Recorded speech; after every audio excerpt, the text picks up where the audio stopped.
Saio hau Nafarroako gobernuak diruz lagundu du.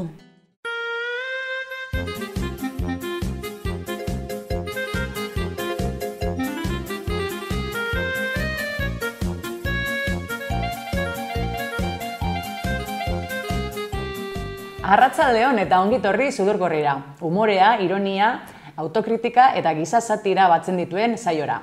Gaurko gonbidatu berezi bat daukagu, Juankar Mugartza, eskerrik asko gurekin egoteagatik. Eskerrik asko zuei, gonbidatzeagatik. Zelan, oso ondo? Bai, oso gustura. San Ferminak ondoren, beti gustura egoten gara. Eta San Ferminetan ere bai. Eta ondo ingurututa zaude, gure zirikatzaileekin, Bernardo Amustegi. Arratzaldeon. Eta Oskar Estanga. Geixo. Aspaldiko partez. Ondo inguratuta, ezta? Bai. Orain guazen Amaiarekin, ze gai asko dauka prestatuta eta ea ze kontatzen diguna, ber. Kaixo lagun Sudurgorriok, zer moduz? Eta kaixo zuri ere, Juankar, ongi etorri gurera. Espero dut arratsalde polit bat igarotzea gure artean. Gaurkoragako ere gai pila ekarri dizkizuet. Irango albiste batekin hasiko gara eta ondoren munduko futbol kopara salto egingo dugu. Estatuari dagokionez Malagako albiste bati helduko diogu eta Euskal Herrian berriz tximistak eragindako ezbehar bat izango dugu hizpide. Nafarroari dagokionez ahotsa.inforen aurkako ikerketa, La Manada auzia eta kalamuak eragindako ospitaleratze bat izango ditugu albiste.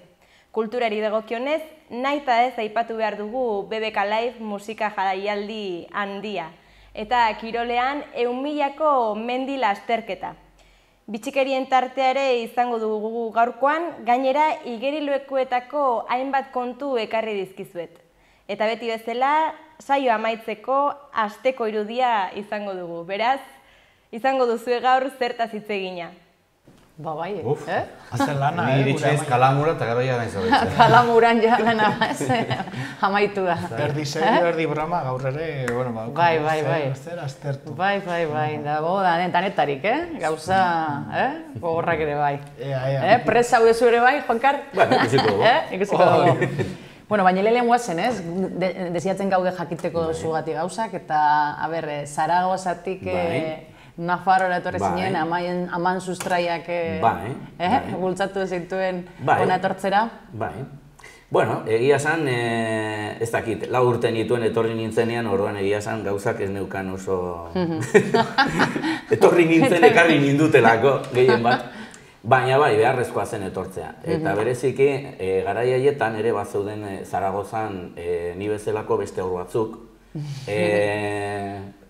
Ideia berberarekin zeukatenak. Bai? Bai, etorri ziren Nafarrora, pixka bat beranduago, eta egin ziren, bai, zuratzetik, eta egin ziren oso nafarrak. Eta horren esan nuen, bai, ekain nafarrak badira, ni ere bai.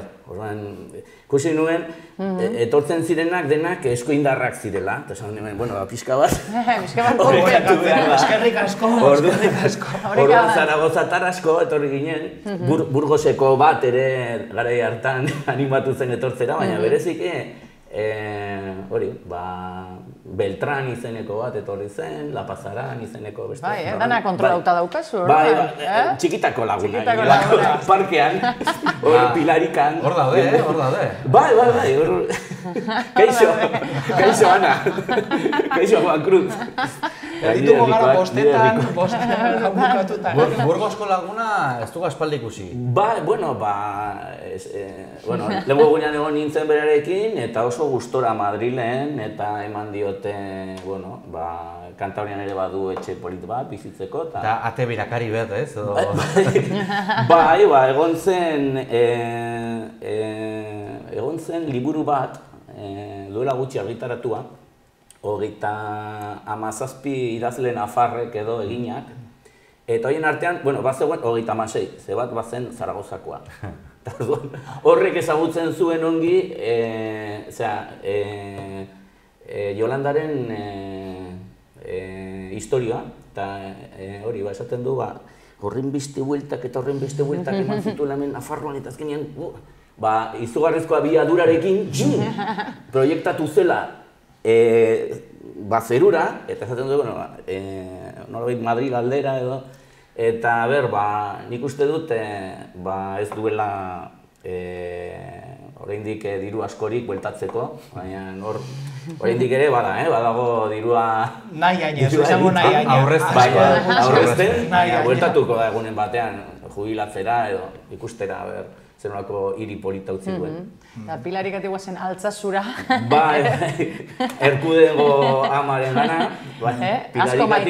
Asko maite duzu ezta, Altsasu? Bai. Hor txikitako bizipenak guangoak ditut.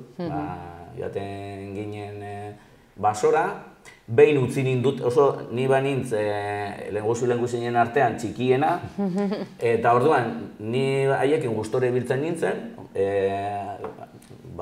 helduekin egotea, helduak, nik baino urte bat gehiago edo bazeukaten, baina niretzat helduak ziren, haiekin egotea gustoko neukan, baina nire lehenguzu-lehenguzinei txikiekin ibiltzea ez zaien bat ere gustoko egiten, eta utzi ninduten basoan, baina San Pedron, hor leku ez ezagun batean, galduta, utzi ninduten hor basoan, hartu nuen bidea, jarri nuen alarma, sinintzen negarrez, garrasika, eta zuzenean herrira, galdu gabe, hartu nuen bide.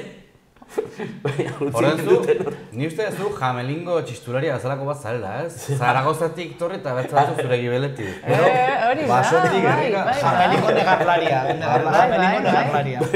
Hor, basoan, arratoiri gabe eta saguri gabe, Zaragozatik berriz, atzetik beste batzuk etorri ziren. Angelitu dira. Baina behintzat flauta jotzen bai.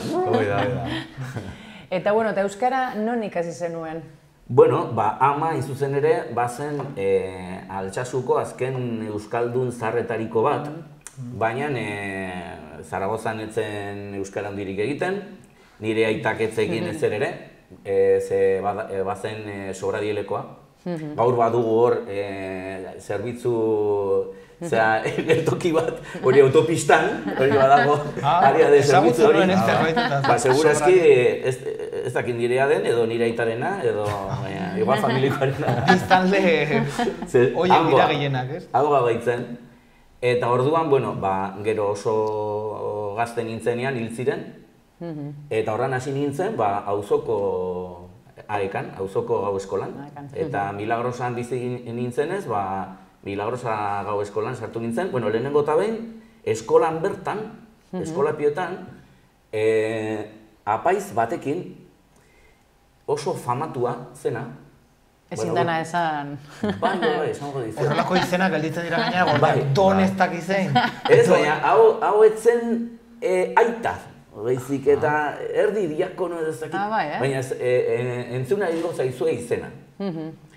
Etorri zen Mikel Laboa Iruñera jotzera, hartzeren ikimilikiliklik saioa, eta ikusi nuen hori Labrit pilotalekuan gelditu nintzen harrituta, eta orduan euskarazekien lagun bati, nire arrebaren lagun bati eskatu nion jartzea paper batean, hori entzuten zen kantaura.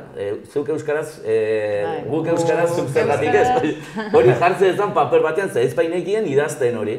Eta horrengo gunean joan nintzen horrekin pesapean eskolara, eta jarri nuen tabloian. Eta orduan bildu ginen bizpa hiru lagun, horrengo gunean aurkitu nuen bat, kolio. Eta gero behar genuen irakaslea. Eta baietz esan ziguna izan zen Perico Alonso, el padre Alonso, Perico Alonso, ez zen padre. Perico Alonso bazen errealeko jokalari baten anaia. Eta anai horrek hartu zuen honen izena.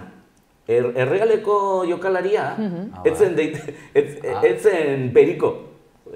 Beste izen bat zeukan, baina bere anaia nagusia, hau, nire irakasle izan zena, izan zuen lesio bat, erretiratu behar izan zen, eta hori anaia txikiak hartu zuen bere lekua eta denek ditzen zioten Perico. Hori da eskuzabaltasuna, euskara ematen zuen izena ere. Hori izan zen nire lehenengo irakaslea.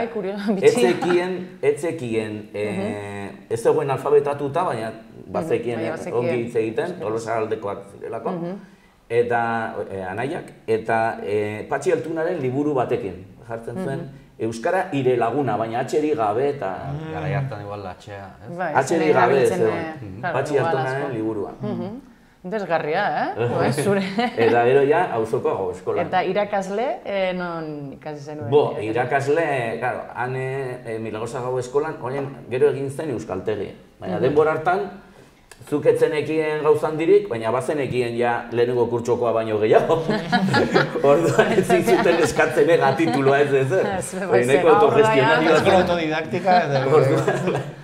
Orduan, hemen ematen genuen igual, hirugarren kurtsoan zeudenean, lehenengo kurtsokoi eta. Baina nolabait ja profesionalagoa izan zen Gasteizen. Gasteizera ja nintzen Euskal Filologia ikastera, eta han sartu nintzen aekan, eta horiek bai bazeukatela autodidaktika talde bat, eta oso ongi prestatu, eta han ikasi nuen, gero unibertsitatean eman dudana.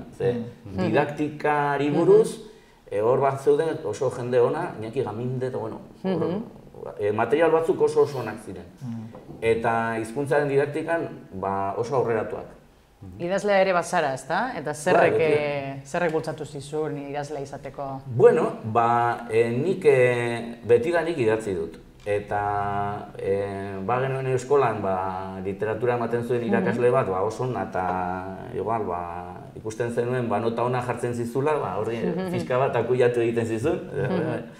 Eta gero, euskara ikasten ari nintzenean edo goi mailetan edo mintza praktika egiten ari nintzenean, hasi nintzen, nik idazten nuen, baina erdaraz. Erdaraz idazten zenuen lehen eta gero hasi zinen? Bai, erdaraz idazten nuen, eta euskaraz eneukan erreztasunik.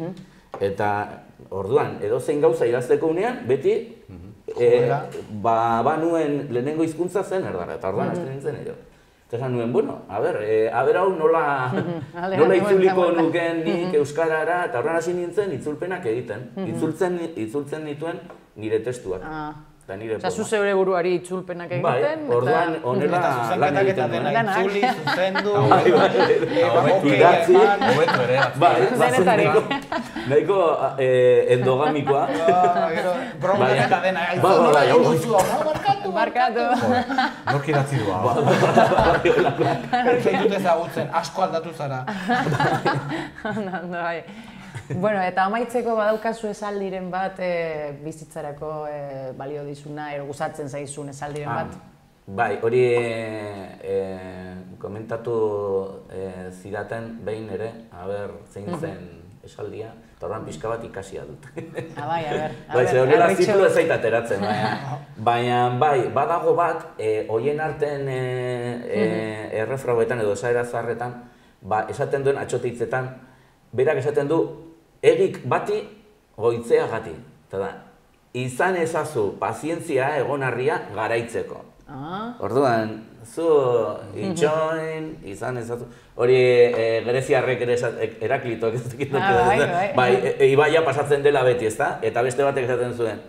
Zure etxaiaren urtuaren pasa daiteke. Ez zu eseri, lasai egon. Zu lasai egon, Lasai hartuko dugu ere. Eta nola da esaldia?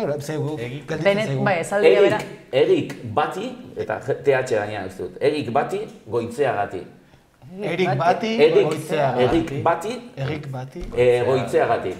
Izan ezazu pazientzia garaitzeko, irabazteko. Udararako esaldi potentea, Gainera esaten duzun bezala, oso ondo dago. Oso zaila da errepikatzeko. Bai, errepikatzen oso zaila. Egik bati, goitzeagati. Bueno, Amaia, Egik bati. Egik bati. Eta aber ze kontatzen diguzun, munduan zer gertatu den. Mundu zabaleko albiste batekin hasiko gara. Iranen emakume bat dantza egiteagatik kartzelaratua izan da. Maedeh Ojabri da bera eta 19 urte ditu. Instagrameko bere kontuan dantzatzen bideo batzuk igotzeagatik izan da kartzelaratua. Izan ere, Iranen emakumeek debekatuta dute familiako kideak ez diren gizonezkoen aurrean dantzatzea eta gaina ilea estaltzera behartuak daude. Dancing is not a crime kanpaina jarri da martxan hori salatzeko. Bai, kanpaina... Bideo asko altza dute estalita, jende asko horrek dantzan, ezin direlako ausartu, asko, klaro. Baina, bueno, kriston kanpaina egon da, eta orain daude esaten Instagram eta Twitter eta bai, ez debekatu nahi dutela. Ea nora heltzen den gauza hau, ez dakit. Bai, garagarri, ez? Dena den hori horrelakoetan egia da, nik beti saiatzen naiz kontuz aztertzen horrelako berriak, ze egia da oso urruti daudela eta batzutan oso evidentea, batzutan oso evidentea jartzen dira kontekstuak eta gauza asko daude, ez? Baina, bueno, argi da gaudela beste kontzeptu batzutan zizketan, ez? Eta dela beste... Ez dugula ulertzen horreko mentalidad, ez? Ba, eta dela... Dantza ezin egin izatea dela, ez? Nik uste hori, nire ustez bada ere olakoetan kaina asko ematen zaiela horrelako herrialde, atzo izan nuen nahi baldin baduzu matxismoari buruz elkarrizketa interesgarri bat, iduki joan kiroldegiko aldageletara. Eta beti topatuko duzu. Beti ez, dago... Eta berak esaten zuen, ez? Nola emakumeak kejatzea, Marokon kejatzea, bueno, baina hemen kejatzea. Alegia, eta nik pentsatzen nuen, ez? Hau, honek badaki Marokori buruz, eta Marokokoa ikusten dut, ez du hemengoa ikusten, ez? Nire horrelako berriek beti ematen diate errespetu bat, oso evidente egiak iruditzen zaizkidalako edo errazegiak konteksturik gabe, ez? Baina argi dago, balio asko hau dela, ez? Baina, gero, askorako eman dezake, askorako. Hau neska zelako ausarta izan da, ez? Bai, ez? Bideoa hori, ez? Daran aurrean epintzea... Azkenean, Iran, Maroko, hau, ez? Denetan daude alako injustiziak, ez? Eta horri aintzin egitea lehenbiziko pausu edarra da. Ezin da, neurtu, gehiago hemen gutxiago, denetan bada. Baina nik uste hori, azkenean hor azpian dagoena badela duintasuna, aukera, ez? Beste asko, esate dute, ez? Hemen ematen diren aukera, emakumeari ematen zaizkion askatasun batzuk, duintasunera, elkarrizketan nik uste hemendik doala, ez? Aukera askatasuna izatera, eta ez izatea manipulatua, ez? Batez ere ikusleengatik, kasu horretan, ez? Gizonak, edo ematen du hor daudela gizonak, ez?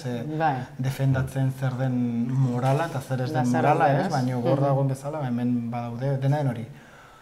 Urruti xamar gelitzen zait, eta kasua bada oso ongi aztertzekoa, ez? Eta jakinda, distantzia batetik ikusten dugula, eta pixka gogoraratzen ditere, ez? Hemendik joaten zirenean bezala Ameriketara, eta ikusten zituzten hangoak eta parra posi gabe, eta nola da posible, ez? Distantziatik ikusten den gauzak dituzte, errexegi... Dena den argi dago, emakumearen aurka, era ezberdinetan, baina leku guztietan gertatzen direla gauzak, eta hori izan daiteke horren adierazle bat, ez da? Ezin dantza egitea, edo lehengo egunean, Saudi Arabian, eman zietela baimena giratzeko, eta denak pozik, zerbait haientzat, zerbait handia zen. Oinarrizkoa da. Orain dizen gauza. Eta oraindik emakumea protagonista gehienetan, eta ez da gizon, agertu izan dare berriren bat, baina tristeki emakumea protagonista gehienetan. Bai. Munduko futbol kopa amaitu berri da, eta hainbat emakume kazetarik eraso sexistak salatu dituzte. Emakumea protagonista. Jarraitzen dugu, ez? Jarraitzen dugu. Bideago, bidearetik, ez? Bai, ematen du ezin duela bere lana egin, ez? Lasai. Mutil bat hor dago, da inorrez zaio joaten neska bat ikutzera zerbait, ez? Eta are gehiago futbolari lotua, ez? Behar bada, ez? Bai, futbola, ez? Emoten du beti, ez? Erakartzen dituela horrelako... Ez dakit testosterona... Badago alako, Bai, nik ez dakit zergatzen den futbolarekin, baina... Eta aurrekoan ikusi dugu, zuk pixka bat aipatu duzun bezala, igual, herrialde arabiar baten kontua eta gauzak ikusi behar dira, filtro batekin, gauzak nolakoak diren. Hemen ere ikusten da, antzeko parezido aritzen garela. Batak ezin duela dantza egin, besteak ezin du bere lana egin. Hori da, bardina da azken finean. Eta nire kiroldegikoak horri normala ikusiko luke. Nire kiroldegiko aldagelako kromainon maiteak. Zegin dio, Zegin dio, bakarrik musu bat eman badio. Piropo bat. Eroikutu egin badio bakarrik, ez? Zer da, Gero kasoik ez kaso egitea nahiko du. Bai. Desiratzen bat zegoen gainera, ez? Esango dute gainera, ez? Alako bezala itxusia pentsako du daela, eta horrela gauzak ez. Oso aberasgarria da dena, oso aberasgarria da. Eta gainera lortu dute, lortzen ari naiz, ohartzen ez direla gauza pertsonala, bakoitza dagoela dagoen lekua. Zai izan behar da, horregotea. Bueno, azkenean nigo hartzen naiz, behira, bakoitza bakoitz bestela ez da osasungarria, ez? Eta, basterik gabe. Estatuari dagokionez gaurkoan Malagako albiste bat ekarri dizuet. Izan ere, 8. pisoko balkoitik zintzili zegoen 5 urteko haur bat erreskatatu dute suhiltzaileek.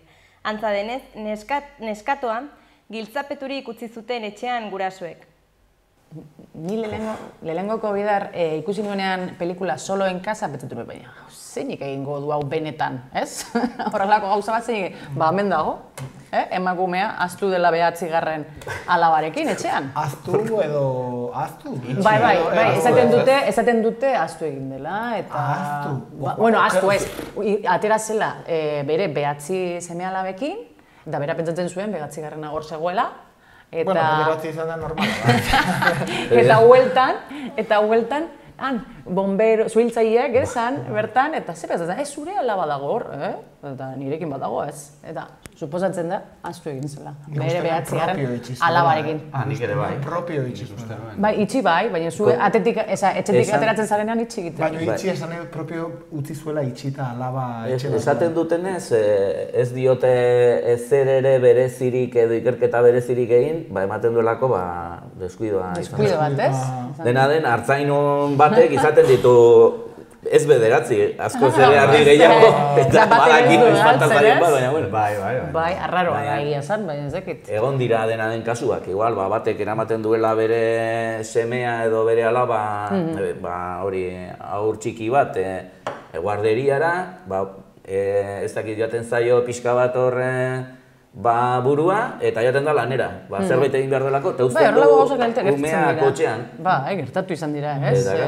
Estresa, harinek, baina beste 8 anai arrebak... Udan gainera pastu izan dira. Beste 8 anai arrebak ez dira konturatzen? Ez que hori bai, ez? Ez dakit, ni 8 anai arrebak bat gehiago, bat gutxiago, igual, ez? Bertzen artean... Askotan bi izan da, non dago zuenea, zer galdetzen dira zuen? Galdetu berari. Dena den hori ere, azpimarratzekoa, neskatoaren ausardia. Etxean horitzen nahi zela, 5 urte? Noa, non dago hemen irtela. Horreko ausardia ikusiko du zekarrera egin, eta ikusten da iniziatiba handia duela. Eta ausarte izan. Duela gutxi ere izan zenan Frantzian. Bai, eta nazionalitatea eman zioten.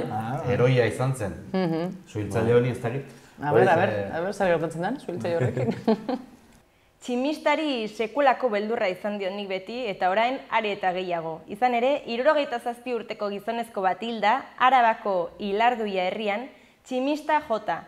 Mendi buelta egin eta etxera bueltan zela etxetik 100 metrora hain zuzen. Herri hauek dira, okerrenak, hori ekaitzetan ez, horreitzeko, eta orain dela gutxi oporretan egon, eta bertan ere ekaitz bat hasi zen, eta segidan beldurra sartzen zaigu mundu guztiari, tximista bat jokote gaituen, ez da, edo gero eta gehiago. Zuaitz baten ondoan bazaude, gainera, esaten teoria da zuaitza, zerai mugikorrak, ez? Baina kotxean ere, segun nolakoa den kotxea, modernoa bada eta plastikozkoa edo ez dakiz zer, ez dela ona. Ni hemen ja, inesture edo tximistak hasten direnean, ja liatzen naiz. Zer da ona, non ego man. Hartu edo ez dakit, hartu edo utzea. Zer egin behar dut ez? Gero, notizi faltsuak eta ez dakiz zer, ja ez dakiz zer egin behar. Ja ez dakizu. Dena den, hori, askoz arazo gehiago daude trafiko istripuengatik eta kotxe batetara igotzen garen aldi oro ez gara pentsatzen hasten. Horrelako perrit, baina tximiste badukate indar berezi bat eta horrelako... Gero badaude ere portzentaiak esan sobretzen, baina hori bada... Uste dut jende gehiago hiltzen dela suge batek helduta tximista batek ere. Baina hain ikusgarriak diren ez tximista. Eta hilarduia, no? Egazkina eta autoa, ez? Eta egazkinak beldurra. Autoaz jende gehiago hiltzen da, ez? Dena den ekaitza hau izan zen igandean edo egun hauetan izan da, eta horre hainbat lekutan dena uholdeka bezala, dena urez beteta leku guztietatik, eta lako batean ikusten duzu ginazturea eta trumoia eta ez dakiz zer, eta zu hor zaude kotxean, igual bakarrik, eta sartzen zaizu lako... Beldurra, ez? Badu alako... Alako batean ikusten duzu hor. Ematen du, bizka. Torriko da nire gainean. Nire gainera. Espero ongi repasatu beharko ditugu zer dien patxoak. Egin behar diren gauza guztiak, ez? Eta nonez. Eta zalantzari badugu, Amaiari galdetuko dugu. Amaiari galdetuko dugu eta lista. Berak seguro ikasi duela. Bai, zer egin behar denez, tximistak ez harrapatzeko. Eta Nafarroako albisteen tartea orain. Fiskaltzak ahotsa.inforen aurkako ikerketa abiatu du, terrorismoa goratzea egotzita. Zaharrak berri, ez? Beste behin, berriro. Berriz ere. Hitz bat gehitu eta... Egia esan, gauza batzuetan ematen du, 21. mendean gaudela, baina zen zara pensatzen, eta beste gauza batzuetan, lehen bezala edo okerrago. Baino okerrago. Ze hori, hau da, adierazpen askatasuna, informatzeko askatasuna. Eta hori ere, gaur egun zalantzan egotea, eta gainera, hori Germanen asuntoarekin, egon dira ere San Ferminen ondarreko egunetan, hori etxeetara joaten ikusten ea jarri duzun pankarta bat, ez duzun jarri, eta ematen du, esaten dute aldatu dutela gobernua, orduan egongo da beste bat, baina... Baina azkenean ez, arre oso bat edo bertze berdintxu azkenean, ez? Azkenean boterean dago, eta bueno, komunikabideak hor daude, ez? Gero eta errexago da, edo dauzkagun medioekin, sare sozialak, errexagoa da, komunikatzea edo edatzea, ez? Eta ez da komeni, ez? Azkenean, dena kontrolatzen zuten, ez? Zegoen telebista bat, irrati bat, orain ja zailago da, ez? Ezin duzunean, lako gauzak dituzu, ez? Estrategia hori, ez? Gezurra, baino berdin du, ez? Hauek ja dira ikertzen ditugu, ze hauek dira biteute gora, ja berdintzen da, ez? Epaiketa gine aurretik, berdintzen da, eta orduan sektore batzuta, eta gero langile horiei etortzen zaizkien orain arazo guztia, joan epaitzera, gauza batzuk eten behar ikaragarria da, ez? Sistemaren... Eta, Euskal Herrian dugun esperientzia, ez? Zoritxarrez hortan, ez? Egunkariak, aldizkariak, irratiak dena izten dute, gainera gero, hortik ez da izen bat urtera, epaileak arrazoia ematen die, baina ja berandu da, ez? Berandu da, hori da. Hori xaloa, igual gorri esaten dugu, eta sudur gorri, igual komunistak edo... Zensura jarraitzen du, ezta? Hemen dikatek, zeukan hori, komunista abertzalea. Bai, baina... Ezin da pentsatu, egoera guztiz libre batean ez daudela, ikusten baldin baduzu, prentsa librerik ez dagoela. Orduan, zenbait gauzetan, nik uste dut, gizartea, ez dakit aurrera joan dela, edo beste ikuspegi batzuk badauzkagula gaur egun, eta gero, ematen du beste leku batetik, etortzen direla betikoak, hor Kaidosen Ibar hortan ere egon dira asteburu honetan ere bronka armatzen. Horiek ez dira desagertuko edo lasaituko edo... Eta zer egingo zuten ez, bestela, beti ematen du daukatu. Eta horren kazetarien kontra, hori da errezen. Gu jarraituko dugu gure gorritasunak eta berdetasunak eta denak ateratzen, tokatzen den bezala, eta agian gainera gogo gehiagorekin. Eta alba da humorea. Eta humorea. Azpimarratu, zelan egiten duten, horrelako ezagun medio alternatiboek, benetan daudelako han eta hemen, eta gustoko diren lekutan. Txalotu egin duten lana ere. Bai, da bereziki, eta uler dezaket batzuei ez gustatzea lan hori. Eta Nafarroarekin jarraituz, 10 urteko haur bat ospitaleratu dute Tuteran, kalamua erre ostean. Gutxienez erre ondotik, ez? Jode, gutxienez probatu du. Gaur egungo gaztea, Gazte, 10 urte umea, ez? Gaur egun lehenago gazte, azten dira gazte izaten eta beranduago uzten dute gazte izaten. Uzten dugu. Bai, ze 10 urtekin orain, ez? Nerabeak dira, ez? Ainarindoa zen, ezta? Nola lortu duen ere, hori... Hori, zeinek eman dio. Baratzea, etxeko baratzea. Etxeko baratzea dartu.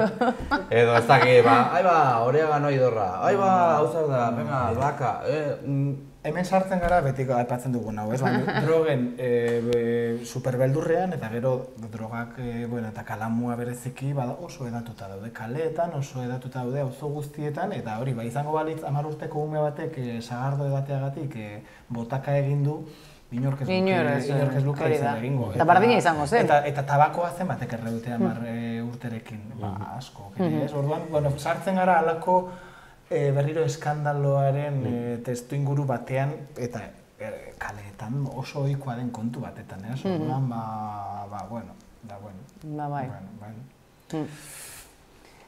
Bai, alkohola eta suposatzen da dela droga ofiziala, ez? Eta horrek adibidez, ez? Eta kaleetan dago. Eta kaleetan dago, eta jende guztia ikusten duzu... Eta kulturaren partetzat dugu, ez? Eta oso hartua dago, Bob Marleyren marrazkiak, bideotan erretzen agertzen dira, ez? Baina ez danetik legala, ez?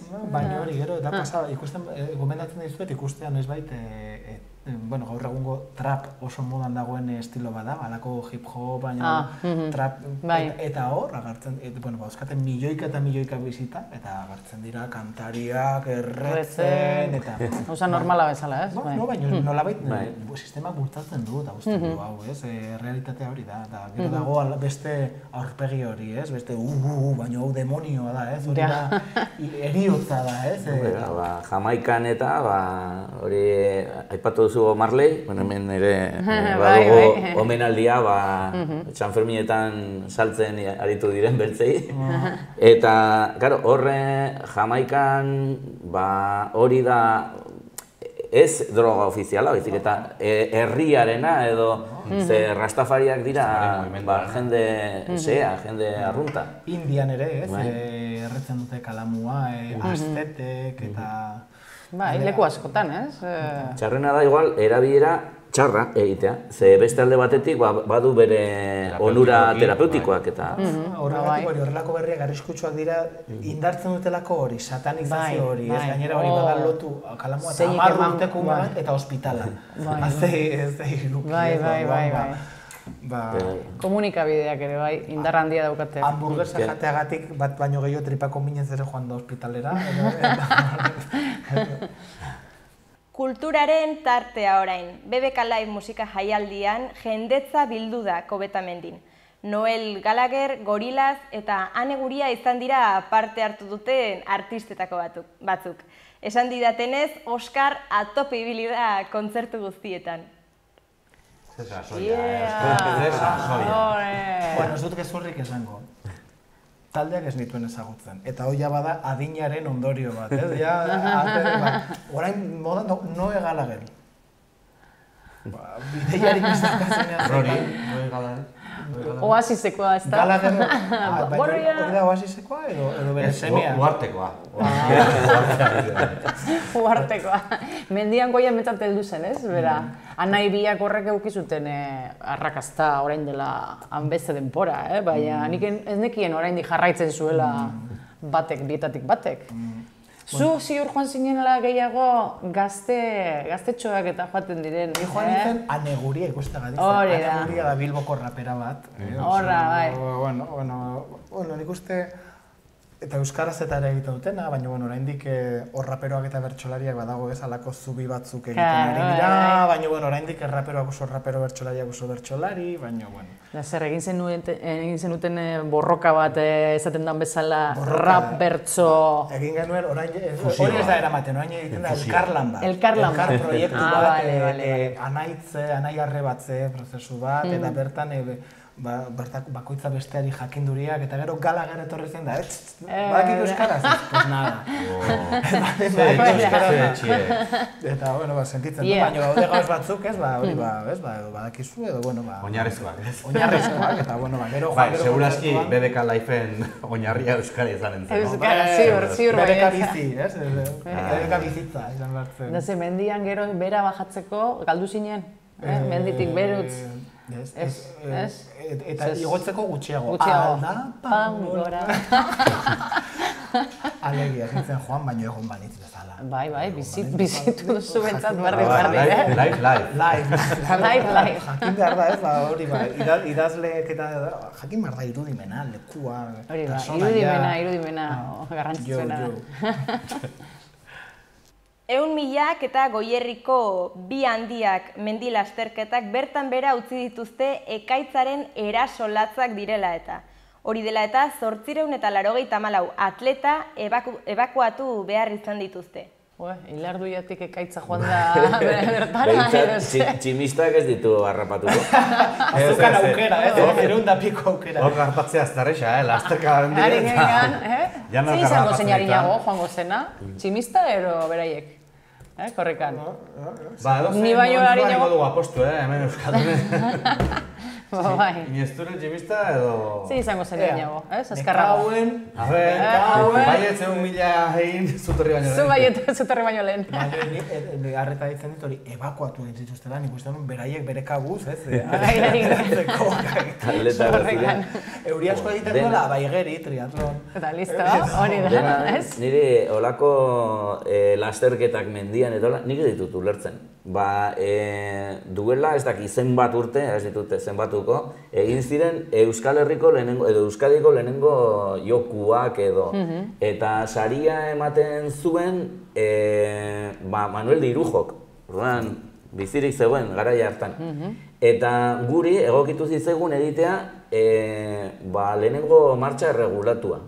Eta jarri behar ginen zeratik, belagoatik Hiru Erregen Mahaiko tontorreraino, hainbat kontrol, ikusteko haber jendea nondik pasatzen zen, eta zenbat, eta esan genuen ez. Egin genuen martxa bat, eta ardo bat, eta bota, eta zatoa. Klasikoa. Beti kontrolaren kontra. Eta Hiru Erregen kontra. Eta Hiru Erregen kontra. Bai ingurua. Dela hori, bi froga bertan bera galditu dira, baino lasai, egon dira frogak. Badaude bertzen 100.000. Beste frogak egingo dut, ezta? Froga, ultrafroga, re-ultrafroga, re-ultra-repower, re-ultrafroga, re... Frogak bentsat ez altatzea, ezta? Eta bitxikerien tartea orain. Uda bete-betean gaude eta ze gustora joaten garen igerilekura bainotxo bat hartzera. Bueno, ni behintzat bai. Gaurkoan igerilekuen inguruko hainbat albiste bitxi ekarri dizkizuet. Lehena, Estatu Batuetako hotel bateko igerilekuan emakume bat hankak depilatzen harrapatu dutenekoa da. Lasai ederrean, ile guztiak uretara botaz bertan depilatzen agertzen da. Hona hemen bideoa. Girl, look at her. She is shaving. What the? Oh my God, this lady is shaving in the pool. The heck? Oh, I hope she don't shave her hoo-ha next. Ni uste estilo hona duela. Oh my God. Oh my God. Ongi, nik uste dut arraz didaktikoa dela. Ze aurrak ikasten nahi ziren. Zeran depilatu behar da. Zertaz depilatu behar da, zertaz ez. Oia bertze galdera, ez? Kutsilla, ez? Baina zertaz ez... Zergatik. Edo zera, eskarrak ez zera, ez? Bai zera. Bai zera, pulir zera. Ez da gini. Ura... Oso natural ikusi. Natural, bai. Txixa egiten badutu, zeratik ez ura, ezta? Ja, aguadilla... Kutsi elektrikoarekin, ze hor ura eta hori bai arriskutsua, ez? Zentzu horretan alopezia dugunak ere, arazo... Hor, ja, ulez beteta, ja, listo. Baina gainera, idea galtzen dugu denok. Bai batzu gehiago, baina ez saldoka.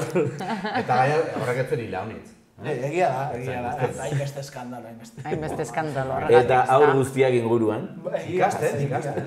Zer egongo da egiten, ez? Zango zute, zer egongo da egiten? Utzi aurrak nigana etortza. Hori, utzi, bai, ematen zuen, da. Jesus Cristo bezala. Michael Jackson erraten zuen, ez? Giletek ez. Gilet? Bai, laguna zen. Laguna. Araban, sorosle bate kamisetarekin bainatzea debekatu dio adingabeko trans bati. Eta erantzun moduan, honen lagun guztiek kamisetarekin egin dute jauzi uretara. Un grito de guerra por solidaridad, un chapuzón como símbolo.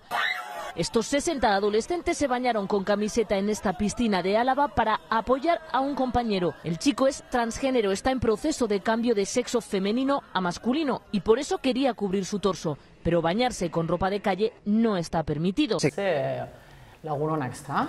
Hor, berretze behin edugarriak, gazteak, Nik uste ikasgai haunitz ematen nahi direla gaur egungo gazteak, zer posa. Beti erraten da, gazteak, ez da Gaur egungo gazteak, baina nik reggaetoia. uste, ez da egite, arras kritika ona dutela, Zalantzarik gabe. Polita da hori bentsat ikustea, bai, ez? bai. Horrelako Eta gauza bestan ikustea. derritik, ez, hori, asteburuan amarekin eta izebekin eta elkarrizketa, arauak, ez, da oraindik, ez, nola gabiltzan, ez, arau batzuk hartu eta benetan ireki gabe zer daukagun aurrean, ez, edo pertsonak edo... Baina hezkuntza da, ez, azkenean, horre ziketa falta da, nik uste, ez?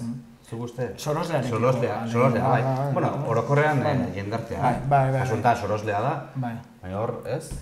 Eta egia da gaia berria dela, nola bai, Hortaz, berria edo berritsua, horrek, orduan hori bade, ze puntutaraino, ez, gai, edo konstiente garen zer suposatzen duen, edo zein den aldarrikapena edo zer eskatzen duen, eta gero ze puntutaraino, ez, ba, beste batek, baldin badauka kamiseta nik ere, ez da zete, hori ez da, gertatzen da, hemen ikusten da gazteen elkartasun eta empatia gaitasuna, ez? Oso polita, Baina eman zentzuen gauz bat politari, eta zaten zuen, bueno, garai batean denak farra egingo zioten, eta orain mentzat denak elkarrekin, ez? Bai, ea danak horrela, ez? Erantzuten duten. Eredu bat, Fernando, bezala asko haukago ikasteko. Bai. Gertakari honen ondotik, igerilekuetan bainatzeko legediaren inguruan begira aritu naiz, eta bitxikeria hau aurkitu dut. Frantzian, gizonezkoek ezin dute bainujantzi bermudekin bainatu, hain zuzen, kulero bainujantzi edo eslipa erabili behar dute derrigorrean. Guztia dela eta Berriozarko kiroldegira hurbildu naiz, ea bertako araudia zein den ezagutzera. Itziar Nazar, Berriozarko soroslea, kontaiazu hemen bainatzeko araudia zein dan, ze bainujantzi mota behar dan?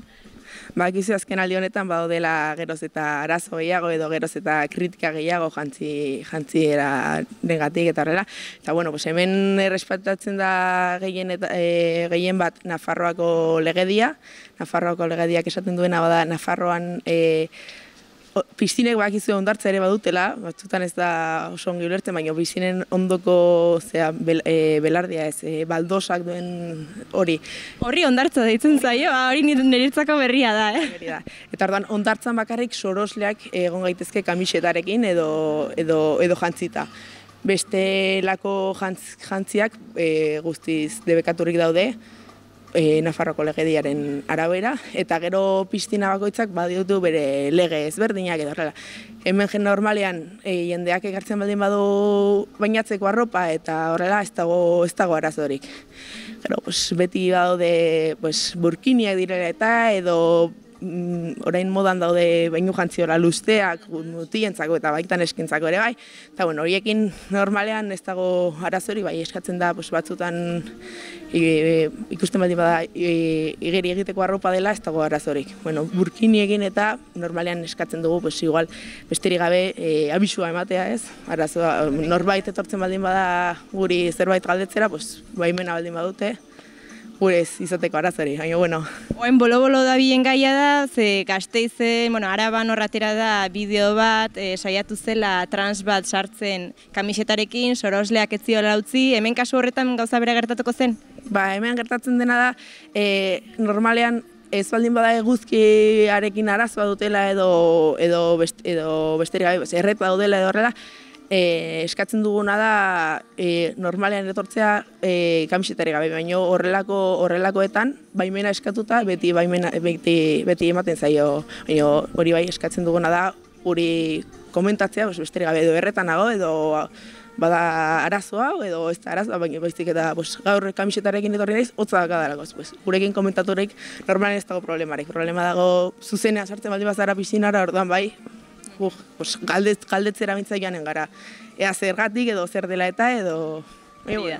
Ni ibili naiz beste herrialdetako legeak begiratzen daula, eta ikusi dut Frantziko igerilekuetan, baino jantzi epatu duzun modan dagoen bermuda edo luze gizonezkoen horrekin ezin dela sartu. Jartzen du higiene kontua dela, baina nik uste dela igual pixkat markatzeagatik gizonei baita ere, ezta? Ze emakumeak oso markatzuta ibiltzen gara igerilekuan, eta gizonena erabat disimulatzen da. Igual horregat izan da txeke? Bueno, ez dakit. Ni egia esan lanera etortzen naiz, orduan horretan ez naiz asko fijatzen, baina bai, higiene kontuarengatik galtza luxeska horiekin normalean kaletik eta ibiltzen dira, eta eskatzen baldin bagu kaleko kamiseta batekin ez sartzea uretan, zergatik bai horrelako galtza batekin non kalean ere horiekin ibiltzaren orduan. Bueno, hori oraingoz hemen Nafarroan ez dago legeturik baimena ematen dugu, baina, bueno, bai higiene kontuarengatik dela ulergarria da eta ulertzen dugu. Eta, bueno, ere, ez duzu aipatu, baina txanoa dela eta edo txanoa ez dela eta ere batzutan igerileku honetan konkretuki ez da txanorik behar, bainatzeko, baina, bueno, jatzara beste herria iska txikietara edo. Hori aipatu behar nizu, ni Gipuzkoarra naiz, eta gorrotatzen dut, Gipuzkoako igerilekuetan derrigorrezkoa da, orduan, eguzki bete-betea, eta egon behar duzu txanoarekin, eta Nafarroan eskertzen da ez dela horrela. Eskertzen da, gero ere kexakoa dira, ez? Hemen hile asko daude ez dakiz zer, gero jaisten badi bazara beko turbinetara eta hori hilez beteta daude, gero mantenimentukoak ere lana egiten dute, hori garaitzen orduan, bueno, ez dakizu non dagoen muga eta non ez. Ia asko sortzen dira, bai, Zeba sortzen dituzu dutxatzen zarenean, bari piscina batean. Jarri juntauko dira ez da. Eta gero azken gai bat baita polemika sortzen duna da toplesen asuntoa, ez da? Bueno, esaten dute emakume asko, gizonezkoak lasai biltzen diela petxua girian dutela, emakumezkoek tapatzera behartuta daudela, gauza kulturala dela. Horren inguruan, badakit hemen duela gutxi Berriozarren izan duzuela historio bat, ez da? Bai, hemen kanpoko edo erlijio ezberdinetako jendea etortzen da piszinetara, eta bueno, batzuk bere erlijio kontua dela eta edo ez dute haien gorpua erakutsi nahi, eta nire ustez ez dugu ez gara horretan sartu behar, baina hori bai eskatzen zaie burkiniarekin egiten den bezala, baimen bat eskatzea. Bai, hondartzan ezin direla egon, umeak zaintzeko beharrezkoa da horregotea, baina jantzita ezin dira egon, orduan kanpoan egon barko dute edo iskina batean edo horrelako zerbait. Baina horrekin bai ezin dugula, Nafarroako legediarekin bai ezin dugula zera. Eta ez duzu uste iguala inbeste araudi eta roberena dela bakoitza aske, batek nahi badu txanoarekin bakarrik sartu, aske izan dadila txanoarekin bakarrik ez da? Ni lega jarriko manitu horrelako zerbait. Sartzen dena zardeian nahi duen moduan, besteak molestatu gabe sartzen baldin badira eta errespetu sartzen baldin badira sar daitezela, eta guretzako ere errespetu zibiltzen baldin badira, askoz ere erraxago dena, eta hori baino. Ez dinten legerik egan. Eta hori, tauplesaren inguruan, egia esan hemen ez du oraindik arazorik izan, eta hori, baina, bueno, ni soroslerago bitartean arroi sartzen baldin bada toples egiten, ni ez diota hori jarriko, eta, bueno, gertatzen dena da beste pertsona, beste usuarioak ere, beti normalean galdetze dutela zergatik bai, eta ez, eta hori ez dakiz, hor da arazoa gehien sortzen duena, ez? Hori da. Mila esker Itziar guri zalantzak argitzeagatik, eta, bueno, gero etorriko naiz bainu bat hartzera, hasik ikusiko gea. Venga, eskerrik asko, gonbidatu izaude. Hauxe izan da Berriozarko igerilekuko sorosleak esan didana. Eta zuek ze iritzi duzue araudi guzti hauen inguruan? Goraitziar, Bai. Errespetuz, nahi duzun bezala. Ni horrela betzatzen dugu. Beritzen naiz, badaki zertaz torri den Amaia Gipuzkoatik Nafarrora, Txanoagatik. Nikia bera itziar ze jantzia, bera bai jantzia. Bai, bera jantzia, Gutik gauzak argi. Oso ongi. Ea noiz hasten diren bera hartzen legeak egiteko.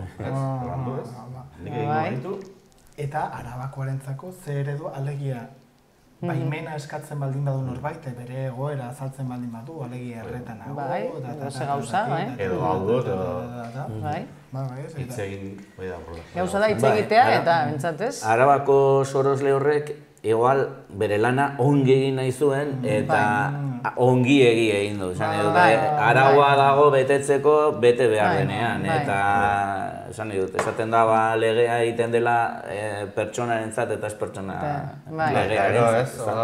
Salbuespenak eta salbuespenak ere behiratu behar dira. Horregatik Berriozarko sorosleak esan duena, nik uste dute. Lekzio bat eman digula. Etorri beharko ona etorri beharko gara. Berriozarko bideri lekura. Berriozarko ondartzara. Hori ere berria, ondartzara. Bai, nik ez nekien. Egia da hori esan dugunez, sorosle hori bere lana egitearren, baino gazte hauen ekintzaren ondorioz, denoi ematen digu, eta nik uste berari ere aukera hausnartzeko eta burkinarena, eta zenbat kasu, badaude zenbat alda. Bai, hori aipatu. Eta hori, piztina berean edukitzea burkina eta toplesa, eta lehenago aipatu dugu Iraneko kontuak eta hemengo kontuak, eta gai delikatuak dira, Bai, saia. Eta umore honez, itziar lehendakari, ari. Ze garrantzitsua den ikustaraztea. Eta salatzea, kasu honetan, Araban egin duten bezala, salaketa baten bidez, hemen nahi gara solasian, ez? Ikustaraztea toplesaren gatik diozu, edo burkina garrantzitsua den, edo gizone, edo hien kontua gatik. Ikustaraztea, markatu. Dena agertzea. Garen bezala, eta ekarpen bat delako, eta ez dagoelako ezer txarrik. Eta ze garrantzitsua ere, depilatzea. Zen aska.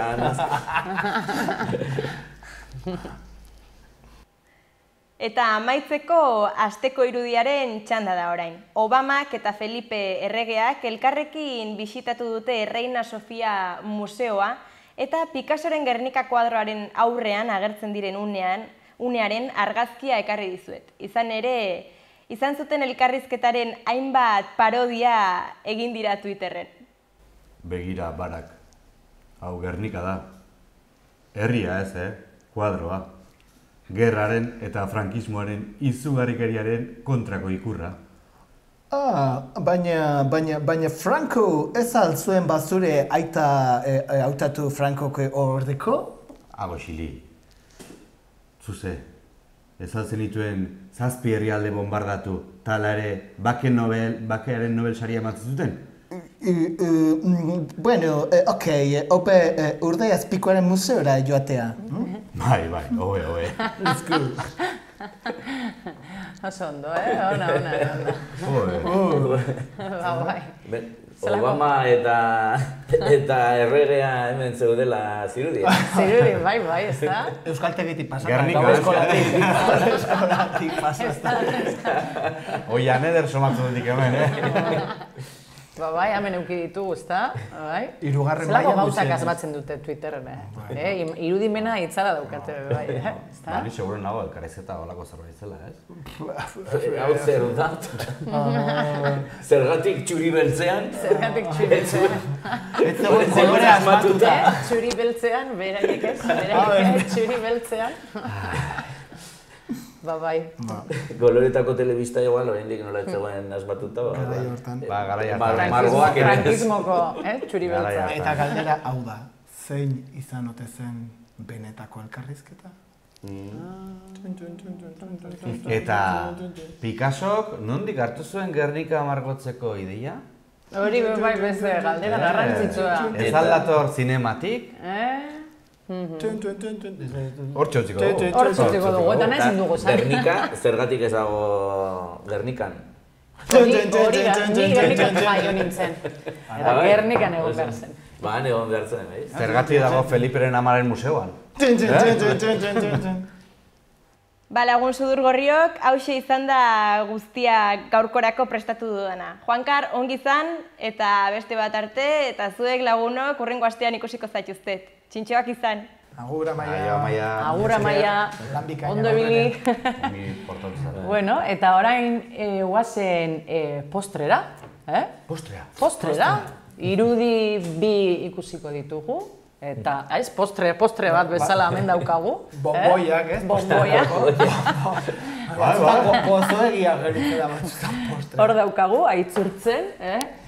Lehen bailen, aber Franco ateratzen bai, ez hori erorien monumentoa. Ni nahiz egon inoiz, baina hori zaten dute. Alegia, Franco erori zela hor, eta orduan erori zen, eta orain eri da ateratzen. Eta hon ateratzen. Lurpetik. Horregongo da oraindik. Hilda dago, Franco? Ez dakit, ero bizi dago. Hilda dago. Ez que ez du maten hilda dagoenik oraindik, ez? Ez. Baina badakizue espirituan. Elvis Presley ez dago hilda, baina nik uste dut... Hau bai. Bera eta oraindik ere ez da iritsi. Ez da iritsi. Berago joan behar zuen oraindik ere. Oraindik berago. Oraindik uste dut... Esaten ditze ez, norbaiten oroitzen den bitartean, bere izaera dagoen bitartean, ez da inoiz hilko. Bai. Irudi polita. Baitasuna. Azerretuta nago zurekin, baina ala eta guztiz ere, zaintzen dizut, ez da. Hor da, errespetua, ez da maitasuna eta zaintzen zaitutan. afektua, zederra. Ze irudi polita. Oso euskalduna da hau, ez? Bai. Zenba bera. Venga, torri 20 euro, da sagitarra. Bai, oso euskalduna. Danok egin dugu hori, ez da? Maitatzeko modu. Bai. Jakinda behitzat maitasuna dela, hori. Bai. Horren behizta, xamurrago begiratuko. Benetan polita hori kontraesana, ez da? Kontraesana. Bakoitza alde batera, begira, bakoitza bankoaren mutur batean, baina hor, ez? Ez otzitzea, hor. Babesa ematen. Babesa ematen. Baina hemen ere genero kontuagatik esango nuke askotan gehiago dela, ez? Emakumea sufrituta eta gauzak egin da, baina ala ere, edo janari... Emango nion huelta bat hor, irudi horrek, bai.